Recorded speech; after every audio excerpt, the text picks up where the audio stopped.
Within days of the Election Commission announcing the dates for the Lok Sabha polls, you see that the sitting Chief Minister and an important part of the opposition alliance has been arbitrarily arrested by the Enforcement Directorate. But he's not the first opposition leader to face this. Some weeks ago, the sitting Chief Minister of Jharkhand, he was also in a similar position. His Deputy Chief Minister was arrested last year, I think it was, and others also. This is just unfortunately part of a process whereby democratic institutions in this country have gradually been eroded to the point where they almost now cease to exist. Now, whether the country realizes the risk and the threat that our democracy faces or not, time will tell. But the legacy that this government will leave, because this government won't last forever. At some point or the other, this government will be out of office, out of power. But the lasting legacy that they will leave, wherein democratic institutions will have been all but destroyed, is one that I think is extremely unfortunate for this country.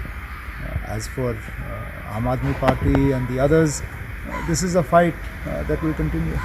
So pressure trap कुछ चीज़ हो रहा है, ऐसा लग रहा है आपको? फारूक साहब को भी 2000 साल में बुला लिया। मैंने जैसे कहा, ये कोई नई बात नहीं, ये लगभग कई साल हो गए हैं और कोई ऐसी पार्टी नहीं है जो बीजेपी की आज विरोध कर रही हो, जिनको इस तरह का जो है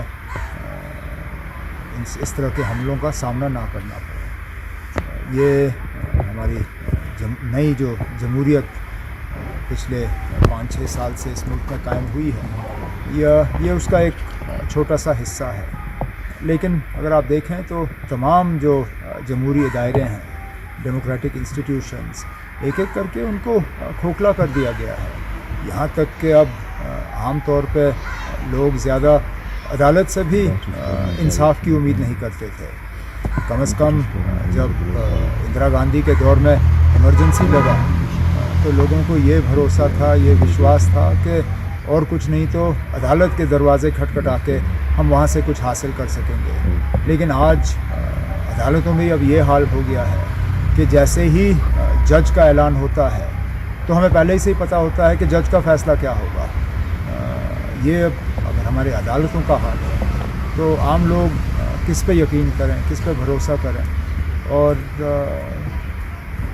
अगर 5-6 सालों में इसको इतना खोखला किया है तो दोबारा इसको नए सिरे से बनाना या खड़ा करना बहुत मुश्किल काम होगा। सर, इंजीनियर रशीद ने भी अपनी पेपर्स नॉमिनेट किए सर नॉर्थ से, तो कहीं ना कहीं सर वो कह रहे हैं कि जेल से ही प्रचार भी कर दिया। अफसोस की बात है कि उनको जेल से करना पड़ रहा है। हालांकि अभी तक उनके खिलाफ कोई कार्रवाई तो हुई नहीं है, कोई ट्रायल तो हुआ नहीं है, उन्हें किसी चीज़ के लिए गुनहगार पाया नहीं गया है। तो इस तरह उनको जेल में बंद रखना, ये भी उनके साथ एक सोची समझी साजिश है।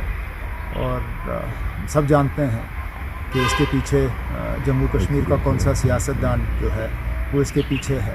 जानते हैं हम कि किसको इंजीनियर रशीद साहब के साथ पुरानी दुश्मनी है और हुकूमत, दिल्ली की हुकूमत के साथ एक दोस्ताना रिश्ता कायम करके इंजीनियर रशीद के साथ ये जो है सलूक किया गया है। सब जानते हैं ये कौन है। सर, सावधान वाली राजनीति अपनाई जा रही है, मतलब सब they are just doing whatever they can in their capacity and you see 3 party sir अभी प्लान कर रहे हैं एक साथ आने का, डीपीपी अपनी पार्टी और यहाँ पर सर अभी आ जाए।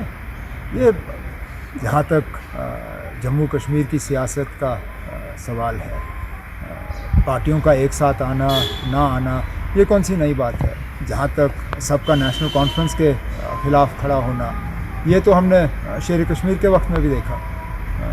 जिन लोगों को 77 का इलेक्शन याद है, उस वक्त जनता पार्टी यहाँ के लोकल पार्टियाँ, यहाँ तक कि यहाँ की मजहबी लीडर जो थे वो सब एक स्टेज पर आए थे शेर कश्मीर को हराने के लिए। और उनकी तबीयत नासाज थी शेख साहब की। बिस्तरे में रह के उन्होंने नेशनल कॉन्फ्रेंस का वहाँ से कैंपेन चलाया और भारी कामयाबी हासिल की। इस बार भी वही हालात बनाए जा रहे हैं। दिल्ली के तरफ से यहाँ इन पार्टियों को एक स्टेज पे लाना, नेशनल कॉन्फ्रेंस को कमज़ोर करने के लिए, इसका भी हम आगे मुकाबला कर लेंगे। सर बस लास्ट सवाल सर, ये कि बहुत सारी ऐसी बातें बन रही हैं कि कहीं ना कहीं eventually NC will join hands with NDA and it's absolutely your call sir, it's absolutely NC will join hands with NDA eventually. Sir यहाँ पे ऐसी बातें चल रही है एंड इवन इफ दैट आप कर रहे हो ना, योर कॉल, ये बात आप कर रहे हो, हम तक तो ऐसी बात नहीं आई। अच्छा, ना ऐसा कोई ना हमने इस तरह का कोई इशारा दिया है, राइट, ना हमारी ऐसी कोई सोच है, राइट, ना हम कभी ये चाहेंगे। अगर हमें एनडीए में जाना होता तो हम क्यों ये सारा बर्दाश्त करते, हम चले जाते।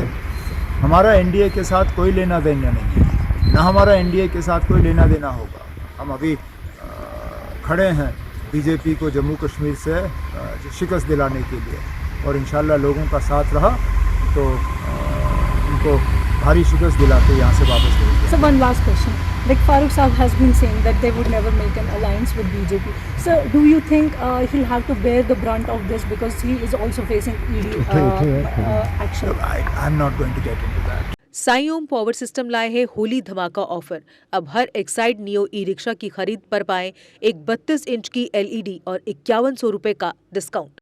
Exide neo Bharat e rickshaw अब करे डबल काम, चाहे बिठाओ सवारी या फिर ढोलो सामान। जबकि एक्साइड नियो ई रिक्शा अब हो गया है पहले से अधिक पावरफुल, क्योंकि अब इसमें लगाई है 1200 वॉट की मोटर और नया व बड़ा डिफरेंशियल। जबकि चढ़ाई चढ़ने के लिए अब आ गया है इसमें power gear. Exide Neo e rickshaw अब आया है नए फीचर्स व डिजाइन के साथ, जिसमें बड़ा डैशबोर्ड और रूफ कैरियर के साथ rear right side passenger protection bar. जबकि साई ओम पावर सिस्टम अब दे रहे हैं एक्सचेंज ऑफर, जिसमें कोई पुराना ई रिक्शा लाए और ले जाए नया एक्साइड नियो ई रिक्शा या Exide neo Bharat e rickshaw. तो देर किस बात की, आज ही आए और ऑफर का लाभ उठाए। हमारा पता है Sai Om power system, last Matador stop, Anand Nagar, Bohri, Jammu. Jammu संभाग में डीलर बनने के लिए संपर्क करें 0191 2554 360।